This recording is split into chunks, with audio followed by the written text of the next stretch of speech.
No, no, go for it. Everything, right now, Washington justifies everything as counter in China. Like even Ukraine war, they say, well, we have to win on the battle of Ukraine, so Yep. China don't have second thoughts about Taiwan.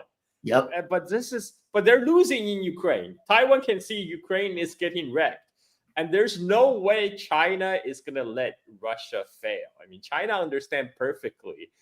First, the West aim to take down Russia, and then China is next. Yeah. So it'd be crazy for China to help the West to take down Russia, so they can take down China next. Under Joe Biden, the world has become vastly more dangerous, and there is no greater danger than the deadly menace of nuclear weapons and hypersonic missiles. Hypersonic missiles move at many times the speed of sound and 6 times faster than current missiles. Armed with nuclear weapons, they could annihilate entire cities and even countries within minutes. And we cannot let this happen. If you take a look right now, the nuclear word is being mentioned all the time. This is a word that you're not allowed to use. It was never used during the Trump administration, but now other countries are using that word against us because they have no respect for our leadership. World War III would be a catastrophe unlike any other. This would make World War I and World War II like very small battles. The best way to ensure that such a conflict never happens is to be prepared with unmatched technology and unrivaled strength. To this end, when I'm commander in chief, which we did an awfully good job at rebuilding our military, we rebuilt the entire military. Once again, I will work with Congress and our great military leaders, not the ones you see on television. I don't consider them leaders.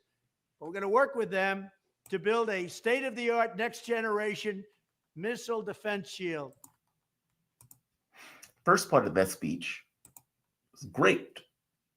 Second part of that speech is terrifying because, again, it's hubristic. It's this idea that Donald Trump is going to come in and he's going to do what? What assets does he have on the ground that could change the context of the war? None. Zero. And Russia, at this point, is not necessarily going to make any deals or agreements in the way that the Minsk agreements were made. This is a conflict that they want to end and settle for good. Welcome back, Carl. Like I say, I'm freaked out by this because they during the Cuban Missile Crisis, we had leaders like Kennedy, Khrushchev that had the capability of making a deal, had good sense. They were very competent. And Kennedy was even pushing back against his generals. I mean, his generals were making this argument that, hey, we can destroy the Soviet Union and we'd only lose the East Coast. And it's like, what? What do you mean you would only lose the East Coast? What the hell are you talking about? And Kennedy thought they were fundamentally crazy. And so you had a president at that point that was willing to exert a certain amount of power against the generals and against even the CIA and some of these intelligence operations, and be willing to make a deal. And you had the same thing in Russia where you had hardliners. I don't think people realize this. 2 letters were sent to Kennedy. The first letter was panicky. The people were somewhat freaked out, and they were looking for a deal and looking for a way to end it because they knew it was going to nuclear conflict. The second letter were the hardliners, basically telling them to F off and that they were willing to have a war. Kennedy had sense enough to look at the first letter and only regard the first letter and pretend like the second one didn't even come, meaning he was willing to make some kind of agreement. And there was at least a certain amount of respect between the Soviet Union and the US, despite the fact that they were in a Cold War, that is not here today. They don't seem to have it today in the same way that they had it back then. And so, yeah, it freaks me out. It gives me great qualms and concerns. And I don't believe for one moment, and I don't think the U.S. believes for one moment, that a war against Russia is only a war against Russia. In fact, our nuclear doctrine even brings up that we are in an area where we may be outmatched by more than one peer competitor, meaning Russia and China, and that we may have to strike first, meaning a first nuclear strike, which is astonishing when you think about it. But this is the stuff that these guys are talking about. These are the war plans that these guys are making, knowing, or at the very least having some recognition that China and Russia have evolved and evolved significantly so. How is China dealing with this, by the way? I'm sorry, please, give me your take. But I mean, this is nothing new, but people today probably don't realize how close we were to a nuclear annihilation. Just like you mentioned, the Kennedy showed excellent leadership by backing down, by holding his people in check, because everyone was ready to go. Everyone was ready to have a nuclear Armageddon. And right. Kennedy's like, no, you're crazy. We don't need to do that. I mean, the Soviets Soviets are people too. And now we don't have someone like JFK at the helm, because he probably got killed by CIA.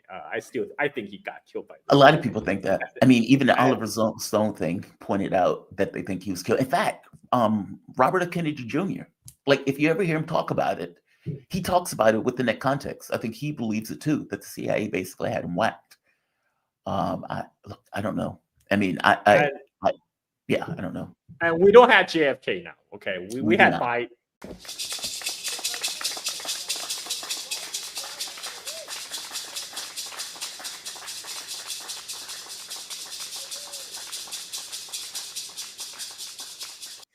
We had Biden. I mean, Biden who's so out of his mind that couldn't even run for office, like that his own party cannibalized, ate him alive to get him out the race.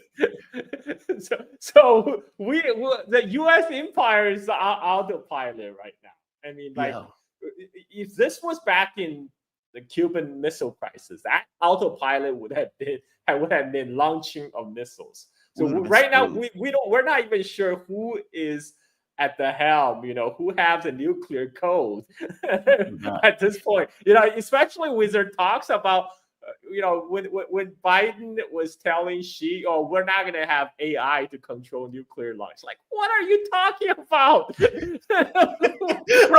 are you talking about? They're having this conversation about AI launching nukes, and it's like, what? Where the hell did this conversation come from? How is China looking at this? I am super curious about that. Like, because from the Chinese point of view, they have tried to be peacemakers. They've tried to bring the world together. I mean, they've used peace as a weapon of sorts. I guess they've recognized that the U.S. has been using proxies as a means of undercutting governments. And I guess China has looked at it as, okay, well, peace is the most viable pathway to have a world without this kind of hegemonic control. But they have to see that this is on an escalatory spiral. They have to see it. Well, what are they thinking in this moment? Well, okay, China, this is nothing new to China, because China has been under nuclear threat from United States since 1945, since the founding of PRC. Like immediately next year in 1950, during Korean War, MacArthur wanted to turn Manchuria into a nuclear radioactive lake, right? And of course, Eisenhower fired him though. Again, this was when presidents would fire their generals. Truman fired him. Yes. But MacArthur is still some kind of hero to the U.S. right wing to this day, right? Because he's crazy. Iconic. Yeah. And but that was not the only instance when U.S. threatened to use nuke against China. U.S. also threatened to nukes against China in 1958, second Taiwan Strait crisis. At that time, they planned. There was a plan from Pentagon to use nuke against mainland China if the Chinese People's Liberation Army had taken a small offshore island of Kinmen. That's like a couple kilometers away from the Chinese coast. If China had done that, had landed, and they would have used nukes. And we only find out about this like very recently when Daniel Ellsberg leaked it. Like very recently. Pentagon papers, and that's how close.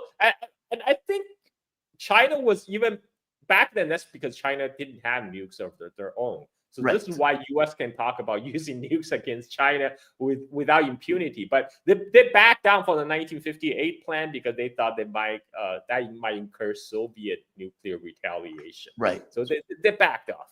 But this is why when Mao, at that time, Mao used to say, well, okay, if this nuclear war that they want, that's fine. Let bring it on. Let's have it. There's plenty of Chinese population. We're still gonna have 300 million people left afterwards, but you will have none. And people always think, okay, Mao is crazy, right? He's just taking this crazy talk to another notch. But in fact, now from what we know about U.S. nuclear plan, at that time, the U.S. nuclear plan calls for strike on both China and Soviet Union. Right. If U.S. were to have a nuclear exchange with Soviet, but China didn't join in, but they want to destroy China just so there will not be a third power standing because after U.S. and Soviet were destroyed. So, but then pretty soon they realized, oh, there's a diminishing return of nukes on China because at that time China was not industrialized. So most of the people live in the countryside, in the rural areas, and the U.S. will essentially run out of target because like after they've taken out all the big cities, there's still the bulk of the Chinese population still live very spread out in the countryside. They at that time they don't have the power to completely nuke the entire continental China. So.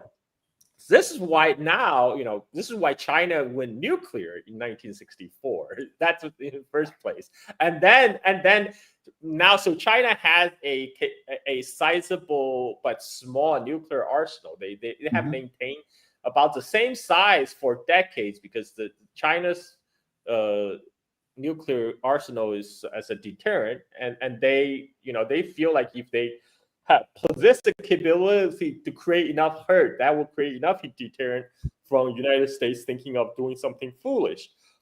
But now, I'm glad you mentioned that because there's a report out that China has tripled the amount of uranium that is coming in from Russia on this. Is that a coincidence? No, because now with all these crazy talks coming from US, China is realizing, okay, maybe 300 nukes is not enough. maybe 300, 400 maybe is not enough. Maybe we need to have reach parity with United States. So that means they're on plan to expand their nuclear arsenal probably to 1,000 or 1,500. Like one reason China had kind of froze its nuclear arsenal size for decades is because China was concentrating on developing its economy. It didn't want to develop precious economic resources to develop nuclear weapons. But now, when the Chinese economy has been developed, China has industrialized. Now China got to protect what it has, and in order to protect it against crazy maniacs running in Washington, now they're like, okay, maybe it makes sense to expand their nuclear arsenal. So China is expanding, is secretly expanding its nuclear arsenal. This is according to U.S. intelligence estimate, which you should always take with a large grain of salt. So China, but their estimate is China is on its way to expand from 300 or 400 nukes they have now to about 1,000 and 1,500 in the future. And then this way they will reach a somewhat parity with United States because U.S. have about a couple thousand nukes, active nukes, and so this is why now Pentagon is saying, whoa, we can't have that. We can't have China reach parity with us. We must upgrade our own nuclear program. This is why Pentagon back in 2022, they came up with a nuclear proposal to upgrade a nuclear arsenal in the United States. And it's a very comprehensive list. They're going to upgrade the stealth bombers. They're going to upgrade the nuclear submarines. They're going to upgrade the rockets.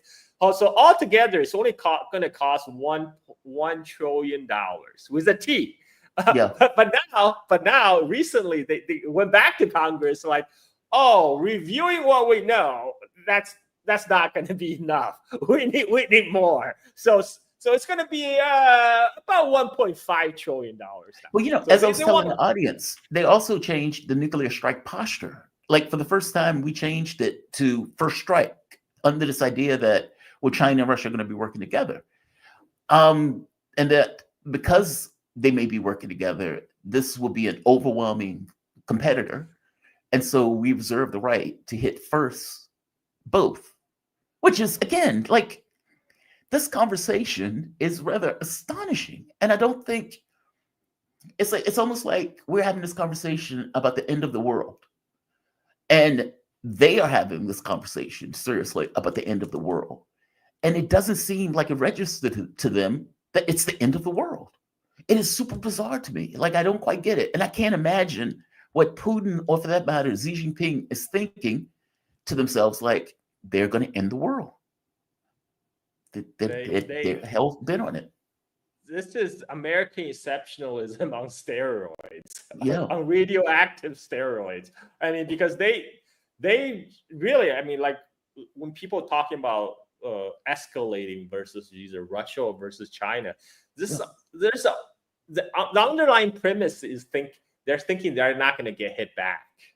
They're thinking, okay, we're going to create trouble in their backyard. We are going to have wars in their periphery, on their borders, but we will be safe and sound here in Washington.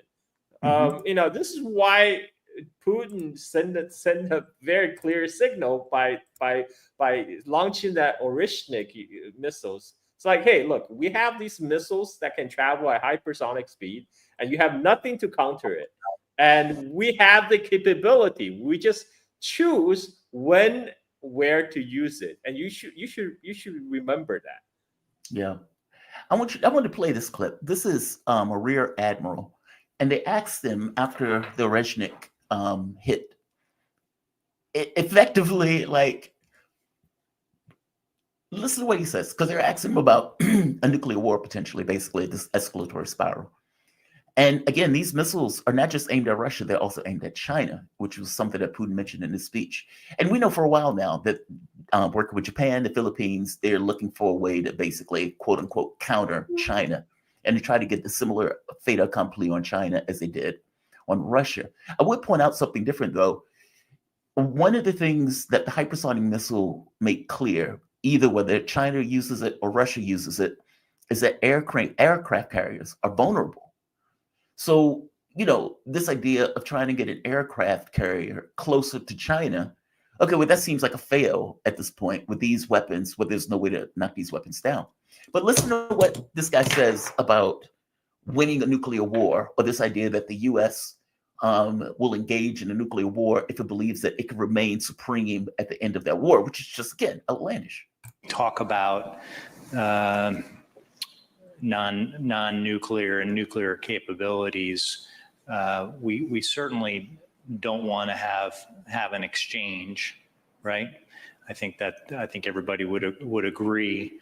If we have to have an exchange, then we want to do it in terms that are most acceptable to the United States. So it's terms that are most acceptable to the United States that puts us in a position to continue to lead the world. Terms that are acceptable. He is talking about a nuclear war, and he is saying, yeah, if we have a nuclear war, we need to make sure that we can continue to lead the world after. That is mind-blowing. Like, that is a mind-blowing statement that he is sitting there having. And I keep thinking to myself, dude, do you know what you're saying? How do you plan to win a nuclear war? It's outrageous. This is why I have been a long-term fan of the game Fallout series. The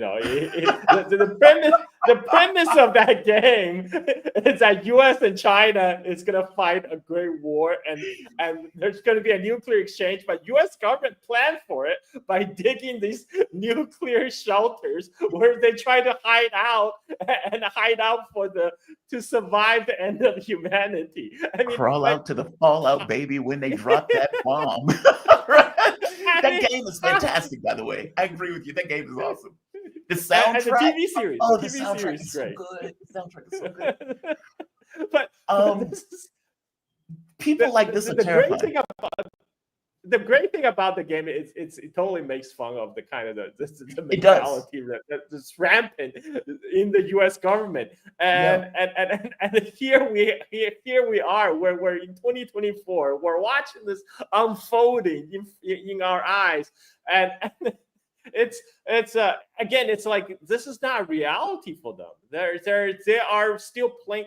So everything is a game for them. It's a game. Yeah. Everything is a mental exercise.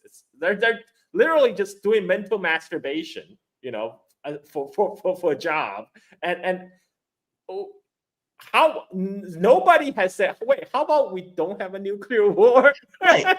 Because he's like, well, we don't really want one, but if we need to have one, as long as we can maintain control, fair enough. And it's like, dude, what the hell are you talking about?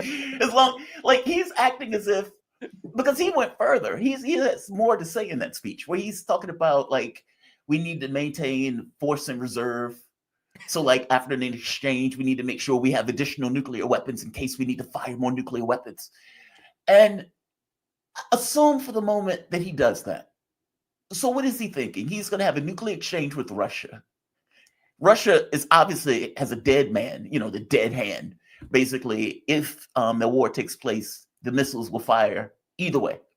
Russia actually has more nukes than United States. Also, yes, they do. Currently, they have more active nukes than United States. Do. And but the U.S. nuclear doctrine always calls for dual strike against both Russia and China because U.S. do not want a third power to remain dominant. Which is why I bring up China. It's exactly why I bring up China. Because under that model, let's say that they have an exchange with Russia.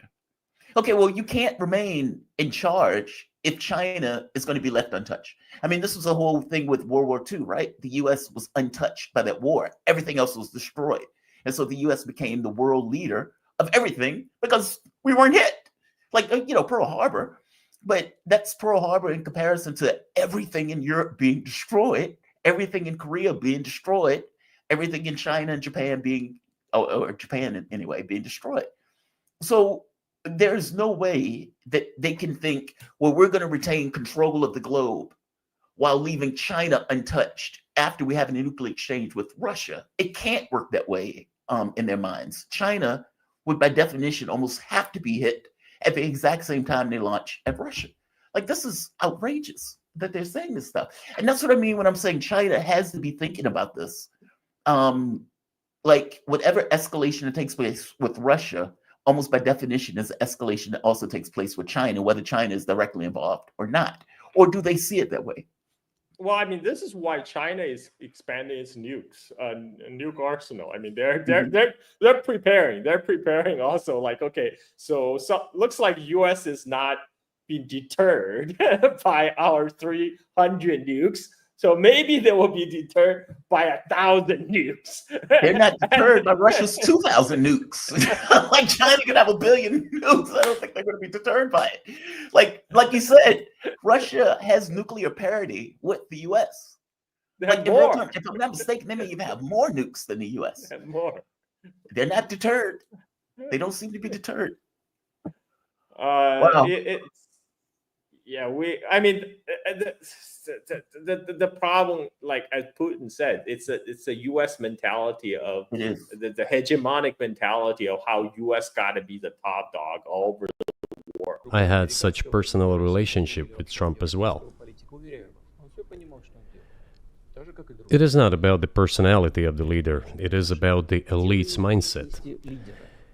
If the idea of domination at any cost, based also on forceful actions, dominates the American society, nothing will change. It will only get worse. Well, you heard him, even in that speech. We have to remain at the top, even in the case of a nuclear war, which is just astonishing. By the way, after nuclear war. Right after nuclear war, we need to maintain hegemonic control. Like that, even then, that's on his mind, right? Like, it's like, even in the case of a nuclear obliteration of the globe, we must have one last American standing. Um,